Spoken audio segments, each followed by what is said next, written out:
Hey everybody, welcome back to the Montana Garage. This episode is just a teeny tiny bit different than usual. This one is a little bit about the old winter hot rods that I have here in the, or I have one of them here in the Montana Garage, but more so about life lessons learned by making mistakes and costing big money when you make that mistake, or big enough money that you wish it wouldn't have happened. So anyways, stay tuned. Maybe my mistake will help you out.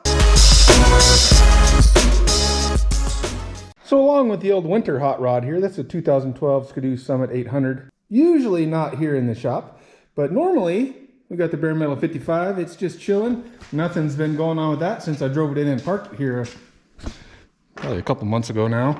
And then we got the Hillborn injected 57 delivery, and it is currently, I don't know, I'm doing some stuff, trying to figure this injection out. Got the intake loose, pieces and parts over there. We'll talk about that in another video, but it is almost time, and time is imminent. It is T-minus, I don't know, it's Monday, and this weekend is registration for Big Sky Race Week. I did it last year. Hopefully you watched the video below, and I'm planning on doing it again this year, but as I've mentioned, I'm not doing it again unless I get more power in that thing, or maybe I'm gonna do something to make that thing work.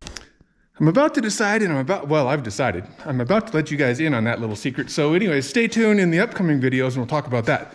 For this one, back to the winter hot rods. And like I said, more so about life lessons learned. So we were riding on New Year's Day, me and my son. This is the sled I ride. Are other parents like this? I bought a brand new sled a couple years ago, and he rides that one, and I ride this old junker. I don't know, I need to have my head examined, I guess. But anyways, he rides the new sled, I ride this thing. And it's good enough for me. I'm an old guy. What am I going to do? Anyways, we're riding along. He's leading. We're going on the trail, ripping around about, 40 miles an hour, nothing real crazy. And then he stops for something. And then I go to stop. And I'm on the sled and I go to stop and I go like this because there's supposed to be a brake lever right there. And there was no brake lever there. It's a little, scary or just like, what the hell when you reach down to stop and you have no way to stop. Luckily for me, it wasn't like an emergency stopping situation. I was just able to kind of pull over beside him, and then the friction in the track, whatever, you just kind of stop eventually. I just couldn't stop when I wanted to stop. The old brake lever, she fell off. It had only been maybe like 100 yards since we had last stopped. The problem is I couldn't remember when I stopped at that time. We pulled over into some powder. Trey was ahead of me, like I said, and we found this little patch of powder and deep snow, and he went ripping through it. And I pulled over off to the side of the trail and stopped because my goggles were all fogged up. And so I just stopped kind of slow, and I don't remember if I used the brake, because like I said, they will eventually just kind of stop. You kind of coast to a stop. So that was only like 100 yards back. So we looked on the trail. No other sleds had came through. It wasn't just laying on the trail. If it would have been on the trail, it might have just been laying on top, but probably not. And if I lost it in that powder, it's buried. And then if I didn't use my brake then, we had gone across this whole long ridge top, and I don't know where the last time I used my brake before that would have been. So we looked for as long as we felt like it was worth looking and couldn't find it. We were only a couple hours into our ride, and then all of a sudden I don't have a brake. We were just getting to where the snow was good. So the snow was good, but the situation, not good. So at that point we decided to call it a day. You can ride without you kind of need a brake. You can kind of play if it's a big open area. You can play and you're not going to hurt anything, but there's trees, there's rocks, there's other people. Brakes are a good thing. I did have to ride out. We were maybe 12 miles or so in on the trail, so I had to ride out without a brake, but not that big a deal. Just took it easy. There was a couple kind of steep downhill sections where you kind of wish you had a brake, but I was able to just go slow, and we got back, no problem. Then we got stuck in the parking lot. That's a whole nother story.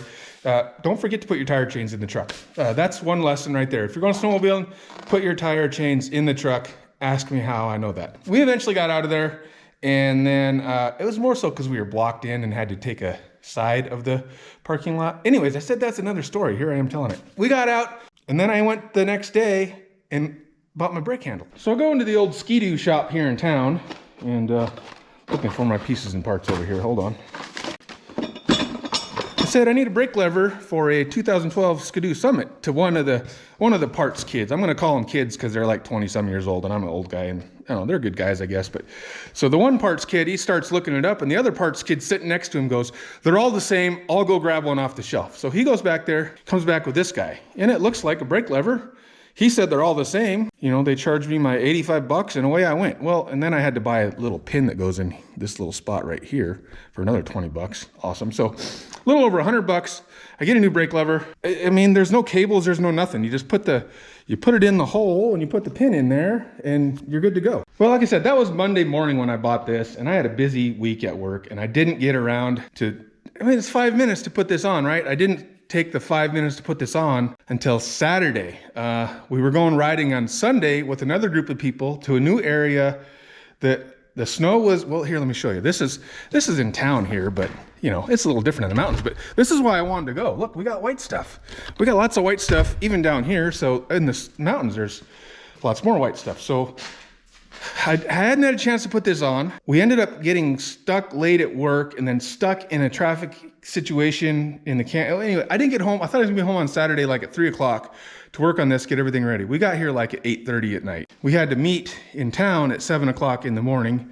So we had to get all our stuff ready. I was like, oh, I got to do the brake lever. So me and my son go out to the trailer. It's cold out, it's dark out. You know, I hooked the trailer up, so I got a light in there and we got a flashlight. It's like 5 minutes, right? So we're just gonna throw this on. So like I said, there's a little pin. It's a nut and a bolt. It's like a shoulder nut. And it goes in there, and that, you know, you put the bolt in there, the nut, the pin, and then it has a nut on the bottom. This little plunger here, that's what operates your brake.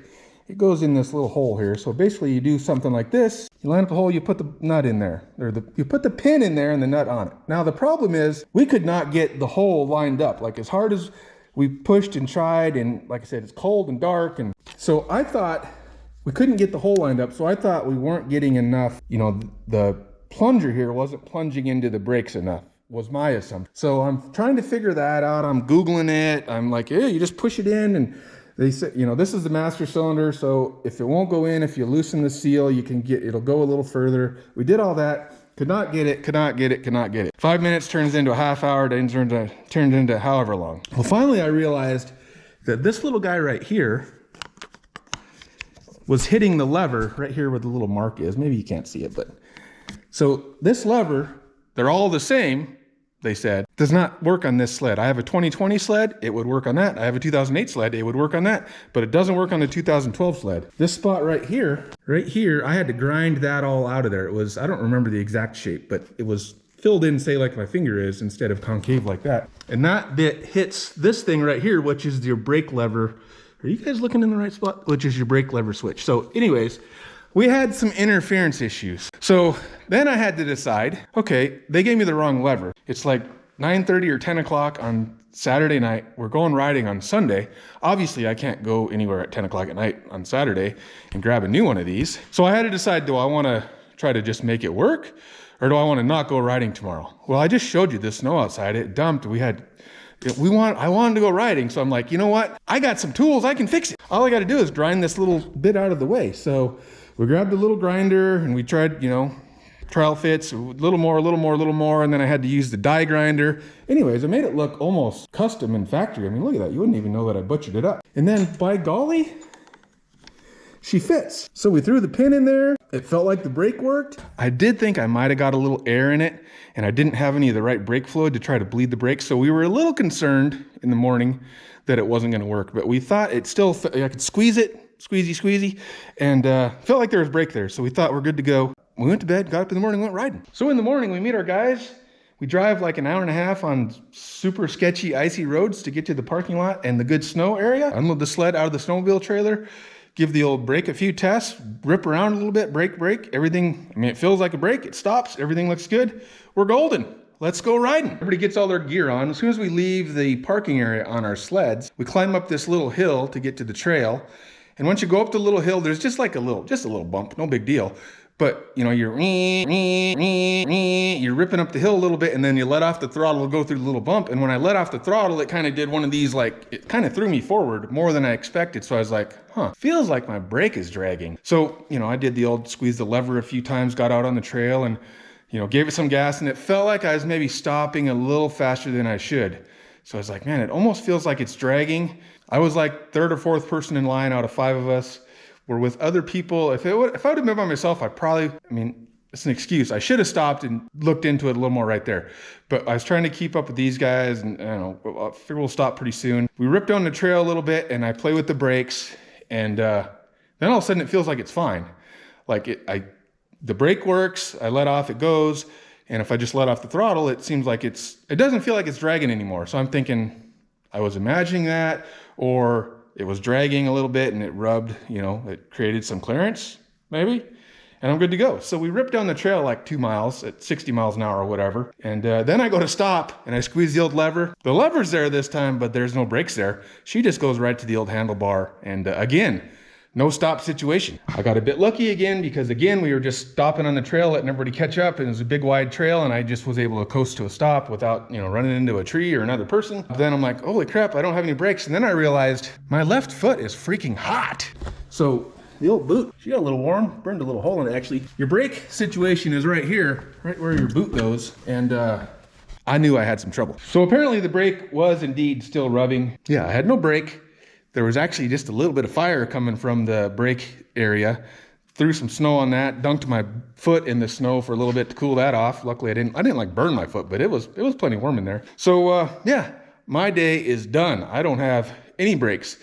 We look at it and it was all together obviously, but I could see the rotor looked like this.